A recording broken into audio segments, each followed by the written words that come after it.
बड़ा मजेदार चैप्टर है, बहुत बहुत इंटरेस्टिंग, बहुत इंपॉर्टेंट। बट वही कर सकता है जिसने मेजर्स ऑफ सेंट्रल टेंडेंसी कर लिया हो। जिसने मेजर्स ऑफ सेंट्रल टेंडेंसी नहीं करा, मीन मीडियन मोड जिसको नहीं आता ना, वो ना करे ये। तो इनडायरेक्टली ये बोलना चाहता हूँ कि ये तो कर रहे हैं, हम स्टार्ट कर रहे हैं, लेकिन अगर आपको मन ही मन पता है कि मीन और मीडियन में कुछ दिक्कत है, मीन और मीडियन दोनों यूज होंगे, मोड नहीं होगा, बट उनमें दिक्कत है, तो वो दिक्कत यहाँ पे फिर प्रॉब्लम क्रिएट करेगी। सो प्लीज प्लीज उसको ढंग से रिवाइज कर लेना, वो हेल्प करेगा। अभी आपके सामने आपको पता चल जाएगा कैसे हेल्प करेगा। डिस्पर्जन कंटिन्यूएशन है मेजर्स ऑफ सेंट्रल टेंडेंसी के, आगे की कहानी है। कह रहे निकाल लिया मेजर्स ऑफ सेंट्रल टेंडेंसी, निकाल लिया एक ऐसी वैल्यू जो आपके पूरे डेटा को रिप्रेजेंट कर सके। कह रहे चलो देखते हैं कितनी रिलायबल है वो, ध्यान से देखना।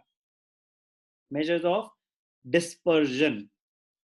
In the preceding chapters, we have seen that averages like mean, median, and mode can be used to represent any series by a single number. Purpose ही था एक सिंगल नंबर आइडेंटिफाई करना जो पूरी सीरीज को, पूरे डेटा को represent कर सके।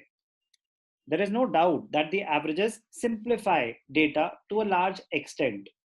However, they do not give the whole picture of the data. Let us assume, Harshita, आपके 95% आए हैं, लेट अस अज्यूम। तो एक क्या इंप्रेशन आता है, नॉर्मली सुनते हैं कि अच्छा किसी के 95% है तो 95 के आसपास मार्क्स आए होंगे, 92, 97, 98, 93, थोड़े दो कम दो ज्यादा, एवरेज बन गए 95। नॉर्मली ऐसा इंप्रेशन क्रिएट करा जाता है। बट ऐसा भी तो हो सकता है किसी सब्जेक्ट में 90 आए, किसी सब्जेक्ट में 100 आए। ध्यान से देखना हर्षिता, आपके दो ही सब्जेक्ट्स थे, लेट अस अज्यूम, एक सब्जेक्ट में 90 आए, एक सब्जेक्ट में 100 आए, तो एवरेज क्या होगी हर्षिता? 95। ठीक है। एक सब्जेक्ट में 94 आए, एक सब्जेक्ट में 96 आए, तो एवरेज क्या होगी? 95। दोनों सब्जेक्ट्स में 95 आए, तो एवरेज क्या होगी? 95। तीनों केसेस में एवरेज तो 95 है, बट क्या 90 और 100 में 95 अच्छे से रिप्रेजेंट कर रहा है उसकी परफॉर्मेंस? No sir. 94 96 में तो फिर भी लगता है कि हाँ चलो ठीक है कि उसके आसपास है, बट 90 और 100 में, लेकिन 95 अगर मैं बोलूंगा उसकी एवरेज है, तो क्या मैं कुछ गलत बोल रहा हूँ? नहीं। एवरेज तो 95 ही है, बट 100 और 90, तो इसका मतलब डेटा थोड़ा सा स्कैटर्ड तो है, एवरेज के आसपास नहीं रिवॉल्व कर रहा data.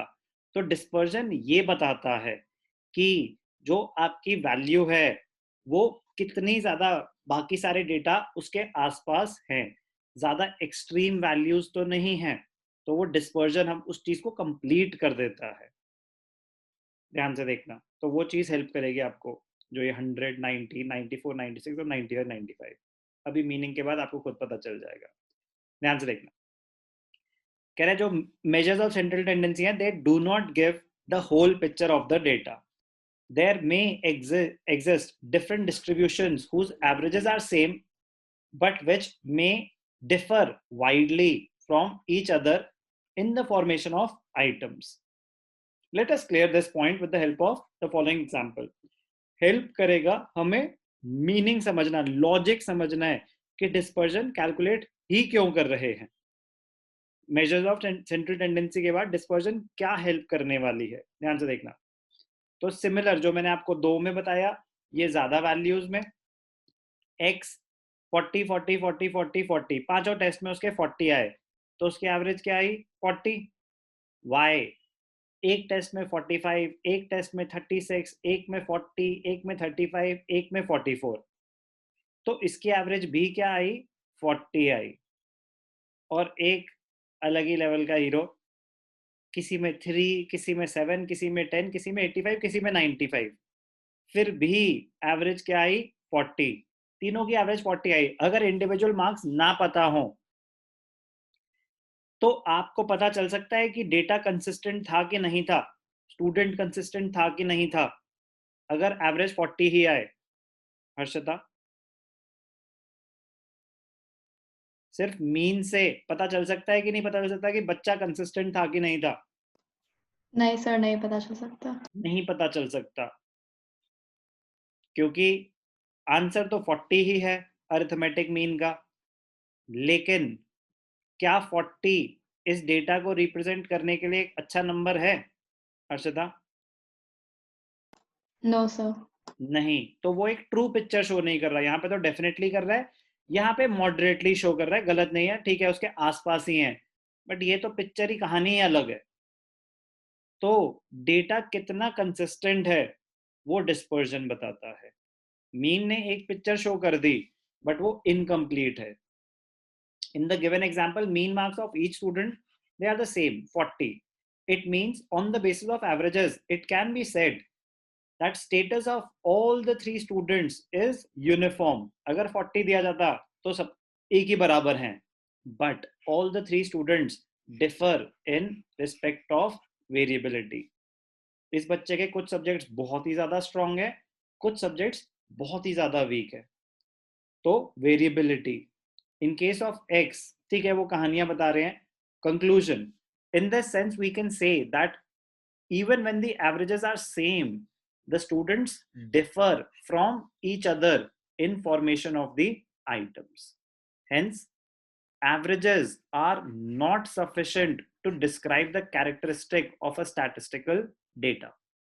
So it is necessary to define some additional summary measures to adequately represent the characteristics of a distribution. One such measure is known as measure of dispersion.